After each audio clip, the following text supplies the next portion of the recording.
నమస్తే. Welcome to Suman TV. Cancer అంటే అందరికీ భయమే. కానీ దాన్ని ఎంత త్వరగా గుర్తిస్తే అంత తొందరగా విజయవంతంగా మనం బయటపడగలుగుతాం. అయితే క్యాన్సర్‌ని త్వరగా గుర్తించడానికి అసలు అవకాశం ఉంటుందా? పురుషుల్లో ఎక్కువగా వచ్చేటువంటి క్యాన్సర్‌లో ప్రోస్టేట్ క్యాన్సర్ ఎక్కువగా మనకి ఈ రోజుల్లో కనిపిస్తూ ఉంది. సో, ప్రోస్టేట్ క్యాన్సర్ రావటానికి అసలు రీజన్ ఏంటి? ఏ ఏజ్‌లో ఎక్కువగా వస్తుంది? సో, ఏ స్టేజ్‌లో దాన్ని గుర్తించగలిగితే దాని నుంచి మనం బయటపడే అవకాశం ఎక్కువగా ఉంటుంది. ఈ విషయాలన్నీ డిస్కస్ చేసేద్దాం. మనతో పాటు ఉన్నారు రేడియో ఆంకాలజిస్ట్ డాక్టర్ ప్రశాంత్ గారు. Hello sir. అలా. సార్, పురుషుల్లో ఉన్నటువంటి ప్రోస్టేట్ గ్రంథి పనితీరు ఏంటి అసలు? ప్రోస్టేట్ క్యాన్సర్ అనేది ఎందుకొస్తుంది పురుషుల్లో?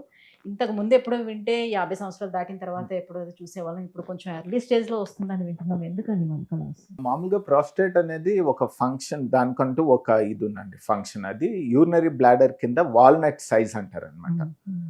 అంత సైజులో గ్లాండ్ అనేది ఉంటుంది. దాని మెయిన్ ఫంక్షన్ ఏంటంటే సెమెన్ సెక్రీట్ చేస్తుంది అనమాట. సెమెన్ అనేది ఏంటంటే ఈ స్పర్మ్స్ని క్యారీ చేసే ఒక వెహికల్ టైప్ అనమాట. సో దాని పని అది సెమెన్ అనేది సెక్రీట్ చేయడం. సో బేసికల్గా ఒక వయసు వచ్చేసరికి మామూలుగానే సైజ్ అనేది పెరుగుతుంది. బీపీహెచ్ బినైన్ కండిషన్, అది క్యాన్సర్ సంబంధించి కాదు. అందుకే మీరు చూసినట్లయితే పెద్ద వయసు వాళ్ళు ఎవరైతే 65-70 సంవత్సరాల వాళ్ళలో యూరిన్ ప్రాబ్లం అనేది ఉంటుంది.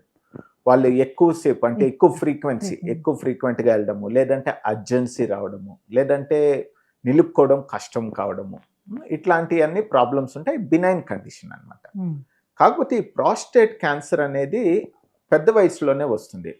కామన్గా మనం 60 సంవత్సరాలు దాటిన పురుషుల్లోనే ఎక్కువగా చూస్తుంటాం. అది అందులో చాలామంది కన్ఫ్యూజ్ అవుతారు అనమాట బినైన్ కండిషన్కి క్యాన్సర్కి. బినైన్ కండిషన్ అనేది చాలా కామన్. అందుకే పెద్ద వయసు వాళ్ళలో యూరినరీ కంప్లైంట్స్ అనేవి ఉంటాయి. వాళ్ళు యూరాలజిస్ట్ దగ్గరికి వెళ్ళినట్లయితే సింపుల్ టెస్ట్లు కొన్ని చేస్తారు.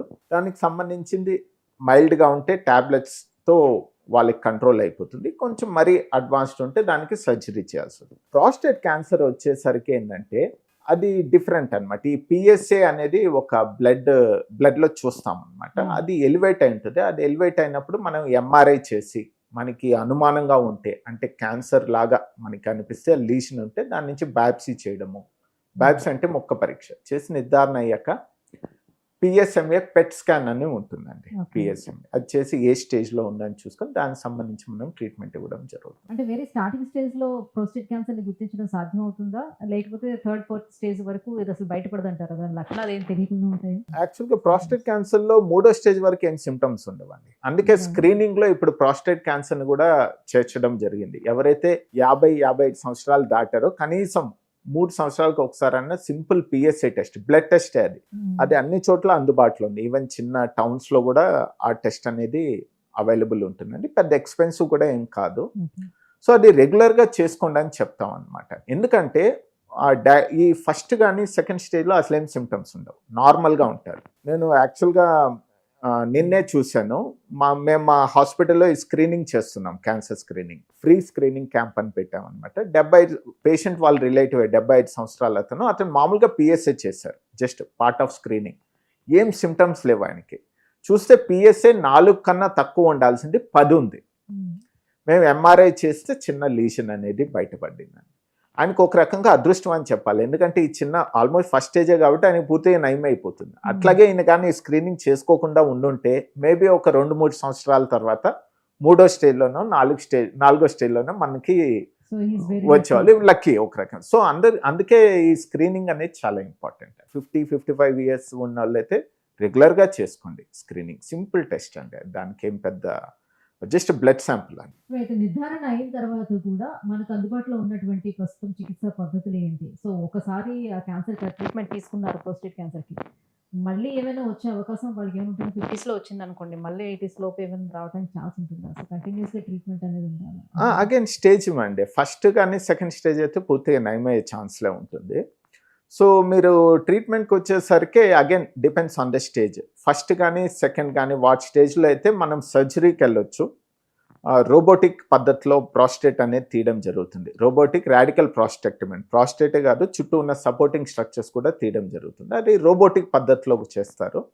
ఇప్పుడు రేడియేషన్లో కూడా చాలా అడ్వాన్స్మెంట్స్ వచ్చాయండి. సో ఎవరైతే సర్జరీకి వెళ్ళలేరో, అంటే పెద్ద వయసు వాళ్ళలోనే వస్తుంది కదా, వాళ్ళకి షుగర్, బీపీ, హార్ట్ ప్రాబ్లమ్స్ ఇట్లాంటివన్నీ ఉన్నప్పుడు వాళ్ళు రేడియేషన్కి వెళ్ళొచ్చండి. రేడియేషన్ సర్జరీ ఈక్వల్ రిజల్ట్స్ ఉంటాయి. ఒకటి సుపీరియర్ ఇంకోటి ఇన్ఫీరియర్ అని కాదు. అంటే వేరే సున్నితమైనటువంటి పార్ట్ కదా, సో ఈ రేడియేషన్ ఇచ్చేటప్పుడు కూడా దాని ఇంపాక్ట్ ఏమి ఉండదు అంటారా?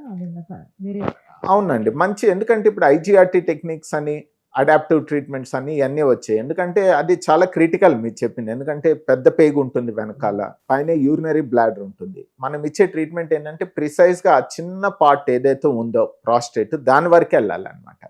సో ఇప్పుడున్న అడ్వాన్స్ టెక్నాలజీస్లో అది మేము అంటే రోజు పేషెంట్కి సిటీ స్కాన్ తీయడం, CBCT అంతా తీసుకొని ప్రిసైజ్గా లొకేట్ చేసి టార్గెటెడ్గా ప్రిసైజ్గా రేడియేషన్ డెలివరీ చేయడం జరుగుతుంది. ఇంకోటి ఏంటంటే ఇది వరకు 6 నుంచి 8 వారాలు ఇచ్చేవాళ్ళు ట్రీట్మెంట్. బట్ ఇప్పుడున్న అడ్వాన్స్ లేటెస్ట్ టెక్నిక్స్లో ఒక్కోసారి 5 సిట్టింగ్స్లోనే కంప్లీట్ చేసేస్తాం, వారంలోనే అయిపోతుంది ట్రీట్మెంట్. కొంచెం అడ్వాన్స్ 5 సిట్టింగ్స్లో కాకపోయినా కనీసం 20 సిట్టింగ్స్లో మేము కంప్లీట్ చేయాలి. అంటే 4 వీక్స్లో అయిపోతుంది ట్రీట్మెంట్. రేడియేషన్ అనేది అవుట్ పేషెంట్ ట్రీట్మెంట్ అండి, అడ్మిషన్ అనేది ఏం అవసరం లేదు. డైలీ ఒక 20 to 30 minutes ఉంటుంది ట్రీట్మెంట్. రోజు ఆ టైంకి వచ్చి చేసుకుని అవుట్ పేషెంట్ ఇంటికి వెళ్ళిపోవచ్చు వాళ్ళు. సో అదేం ప్రాబ్లం కాదు. రైట్. ట్రీట్మెంట్ తీసుకున్న తర్వాత కూడా వాళ్ళ జీవన శైలి అనేది ఏ రకంగా ఉండాలంటారు? లైఫ్ స్టైల్ అనేది ఒక్కోసారి కొంచెం అడ్వాన్స్ స్టేజ్లో వచ్చినట్లయితే మేము హార్మోనల్ ADT అంటాం అనమాట. అంటే వాళ్ళ బాడీలో ఈ టెస్టోస్టెరాన్ లెవెల్స్ సప్రెస్ చేస్తాం మేము కనీసం సంవత్సరం నుంచి 2 సంవత్సరాల వరకు. సో అది తీసుకున్నప్పుడు ఏంటంటే ఆబ్వియస్లీ టెస్టోస్టెరాన్ లెవెల్స్ తక్కువ ఉన్నప్పుడు వాళ్ళకి ఆడవాళ్ళలో మెనోపాస్ సిమ్టమ్స్ ఏమేమి ఉంటాయి, పాల్పిటేషన్స్, స్వెటింగ్, ప్లస్ సెక్షువల్ యాక్టివిటీలో పాల్గొనలేరు, ఇవన్నీ ఉంటాయండి. బట్ తప్పదు, అది 1 to 2 years మేము సజెస్ట్ చేస్తాము. ఆ తర్వాత అది ఆపేస్తాం. అది సో అంటే ఆఫ్టర్ దట్ కూడా వాళ్ళ లైఫ్ స్టైల్ అలానే ఉంటుందా, లేకపోతే అంటే వాళ్ళకి ఏమైనా ఎరెక్టైల్ డిస్ఫంక్షన్స్ రావటం కానీ, లేకపోతే ఆ quality of life more or less same ఉంటుందండి. ఇప్పుడున్న రేడియేషన్ పద్ధతిలో మేము ఆ పినైల్ బల్బ్ అనేది అంటే ఆ నర్వ్స్, క్రిటికల్ నర్వ్స్ ఏవైతే ఉంటాయో ఎరెక్టైల్ ఫంక్షన్ కి, అవన్నీ మేము స్పేర్ చేస్తాం. అంటే రేడియేషన్ తో డ్యామేజ్ కాకుండా చేస్తాం కాబట్టి అదేం ప్రాబ్లం ఉండదు. బట్ ఆ హార్మోనల్ ట్రీట్మెంట్, ఆ సప్రెస్ అయిన ట్రీట్మెంట్ జరిగిన రోజులు కొంచెం ఇబ్బంది అయితే పడతారు, చాలా వరకు క్యూర్ అవుద్ది. బట్ అదే అనమాట, ఒకవేళ 4వ స్టేజ్లో వచ్చారనుకోండి ఈ జీవితాంతం వాడుకోవాలండి ఈ హార్మోనల్ ఇంజెక్షన్స్, ఇవన్నీ వాళ్ళు ఎప్పటికీ వాడాల్సి వస్తుంది. అందుకే స్క్రీనింగ్ చేసుకోవడం వల్ల మనం ముందుగా డయాగ్నోస్ చేసినట్లయితే ఇంత ఎక్స్టెన్సివ్ ట్రీట్మెంట్ నుంచి వాళ్ళు కాపాడుకోవచ్చు. Thank you sir. Prostate cancer రావడానికి రీజన్స్ అండ్ ఎన్ని ఇయర్స్ తర్వాత రెగ్యులర్గా పురుషుల్లో స్క్రీనింగ్ చేసుకోవాల్సిన నీడ్ ఉంటుంది, సో దీనికి అందుబాటులో ఉన్నటువంటి ట్రీట్మెంట్స్ గురించి కూడా ఎక్స్ప్లెయిన్ చేసినందుకు థ్యాంక్ యూ.